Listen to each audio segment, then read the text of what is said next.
राधे कृष्ण दोस्तों, मंगलमय चैनल में आपका स्वागत है। इस चैनल पर आप धार्मिक कथाएं, व्रत कथाएं, कहानियां, मोटिवेशनल कहानियां सुनते हैं। प्राचीन काल में दुर्गम नाम का एक महान दैत्य था। उसका जन्म हिरण्याक्ष के वंश में हुआ था। उसके पिता का नाम रुरु था। अपनी तपस्या से ब्रह्मा जी को प्रसन्न कर और उनसे वरदान पाकर वह महाबली हो गया। उसने चारों वेदों पर अधिकार कर भूमंडल में उत्पात मचाना शुरू कर दिया। वेदों के अदृश्य हो जाने पर सारी धार्मिक क्रियाएं नष्ट हो गईं। सभी यज्ञ आदि बंद हो गए तथा देवताओं को यज्ञ भाग मिलना बंद हो गया।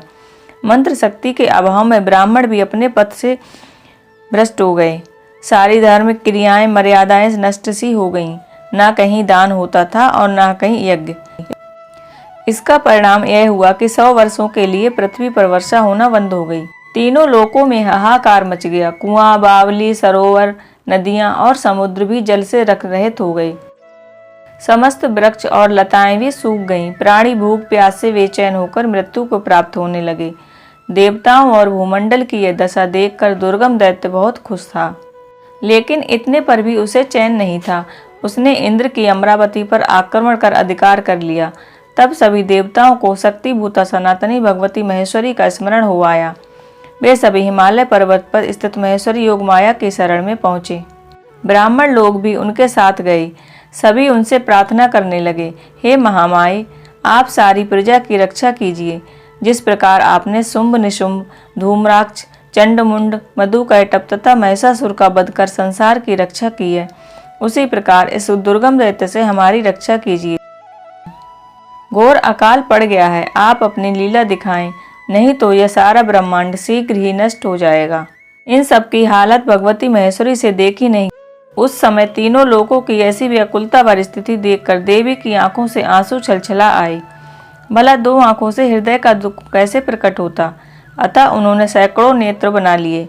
इस कारण वे शताक्षी भी कहलाईं। उनकी दिव्य आंखों में माँ की ममता आंसू बनकर उमड़ आई। वे 9 दिन तक लगातार रोती रहीं। उन्होंने अपने सैकड़ों नेत्रों से अश्रु जल की सहस्त्रों धाराएं प्रवाहित कर दी। इससे 9 दिनों तक त्रिलोकी में महान वर्षा हुई। इस अथाह जल से पृथ्वी की सारी जलन मिट गई।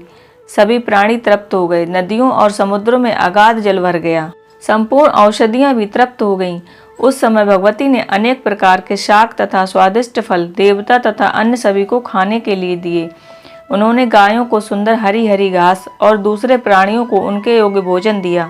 अपने शरीर से उत्पन्न हुए शाकों द्वारा उस समय देवी ने समस्त लोगों का भरण पोषण किया। अतः देवी का शाकंभरी नाम जगत में विख्यात हुआ। उस समय देवी ने देवताओं से पूछा, देवताओं, अब मैं आप लोगों का कौन सा कार्य सिद्ध करूं? तब सभी देवताओं ने एक साथ कहा, देवी, आपने सभी को संतुष्ट किया है। अब कृपा करके दुर्गमासुर के द्वारा अपहृत वेद लाकर हमें दे दीजिए। देवी ने तथास्तु कहकर कहा, देवताओं, आप लोग अपने अपने स्थान को जाएं। मैं शीघ्र ही उस दुर्गम दैत्य का वध कर वेदों को ले आऊंगी। इधर अपने दूतों से दुर्गम ने सारी स्थिति को समझ लिया कि उसके विपक्षी देवता फिर से सुखी हो गए हैं। यह देखकर उसने सेना लेकर न सिर्फ स्वर्गलोक को बल्कि पृथ्वी लोक तथा अंतरिक्ष लोक को भी घेर लिया। एक बार पुनः देवता संकट में फिर पड़ गए। उन्होंने पुनः मां भगवती से गुहार लगाई। वे तो इसी अवसर की प्रतीक्षा में थीं। तुरंत ही उन्होंने अपने दिव्य तेजो मंडल से तीनों लोकों को व्याप्त कर एक घेरा बना डाला। देवता, मनुष्य आदि उस घेरे में सुरक्षित हो गए। इसके बाद देवी घेरे से बाहर आकर दुर्गम के सामने खड़ी हो गईं। दुर्गम भी अपनी सारी सेना के साथ युद्ध करने के लिए तैयार था। फिर तो दोनों में भयंकर लड़ाई छिड़ गई। दोनों की ओर से दिव्य बाणों की वर्षा होने लगी। इसी बीच देवी ने विग्रह से काली, तारा, छिन्नमस्ता, श्री विद्या, भुवनेश्वरी, भैरवी, वगला, धूम्रा, त्रिपुर सुंदरी तथा मातंगी नाम वाली 10 महाविद्याएं उत्पन्न हुईं, जो अस्त्र शस्त्र लिए थीं। इसके बाद दिव्य मूर्ति वाली असंख्य मृतकाएं उत्पन्न हुईं, जो दिव्य आयुधों से सुसज्जित थीं।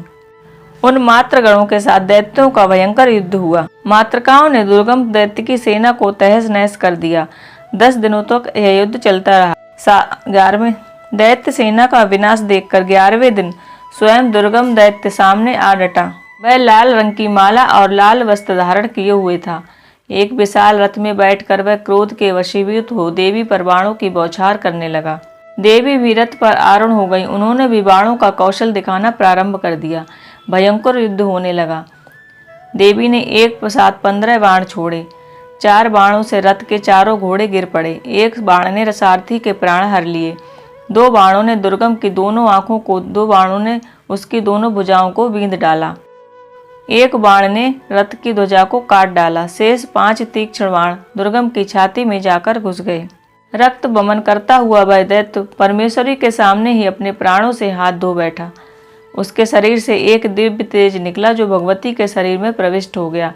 देवी के हाथ से उसका उद्धार हो गया। क्योंकि देवी भुवनेश्वरी ने दुर्गम दैत्य का वध किया था, अतः वे दुर्गा नाम से भी प्रसिद्ध हुई। देवी ने स्वयं इस नाम की प्रसिद्धि के बारे में कहा है।